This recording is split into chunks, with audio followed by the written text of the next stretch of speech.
নতুন রাজনৈতিক দল নিয়ে আসছে শিক্ষার্থীরা। এমন খবরের পর থেকেই উপদেষ্টা পরিষদ থেকে নাহিদ ইসলামের পদত্যাগের গুঞ্জন চলছিল। অবশেষে সেই ইঙ্গিত বাস্তবে রূপ নিল। দুপুরে উপদেষ্টা পরিষদের জরুরি সভায় প্রধান উপদেষ্টার কাছে পদত্যাগপত্র জমা দেন নাহিদ। পরে সাংবাদিকদের তিনি জানান, গণঅভ্যুত্থানের আকাঙ্ক্ষা বাস্তবায়নের লক্ষ্যেই এই পদত্যাগ।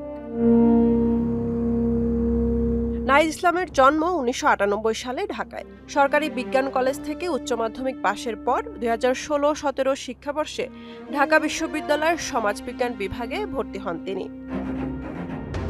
ছাত্রজীবনের শুরু থেকেই জড়িয়ে পড়েন ক্যাম্পাস ভিত্তিক বিভিন্ন আন্দোলনে।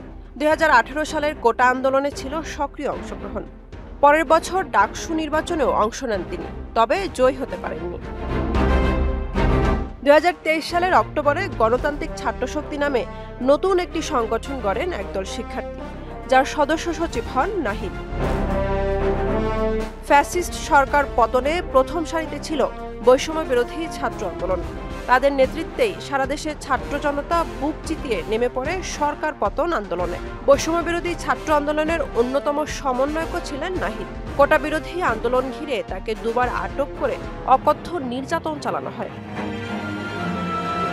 হাসিনা সরকার পতনের পর গত বছরের ৮ আগস্ট অধ্যাপক মোহাম্মদ ইউনূসের নেতৃত্বে অন্তর্বর্তী সরকারে যোগ দেন নাহিদ ইসলাম। দেয়া হয় তথ্য সম্প্রচার ও আইসিটি মন্ত্রণালয়ের দায়িত্ব। সুদবিহীন ব্যাংকিংয়ে আত্মশুদ্ধির পথ এনআরবিসি ব্যাংকের ইসলামিক ব্যাংকিং আল আমিন। সাধারণ শিক্ষার্থী থেকে সমন্বয়ক, অতঃপর সরকারের উপদেষ্টা। ৬ মাসেরও বেশি সময় দায়িত্ব পালন শেষে হাল ধরতে চাচ্ছেন নতুন রাজনৈতিক দলের।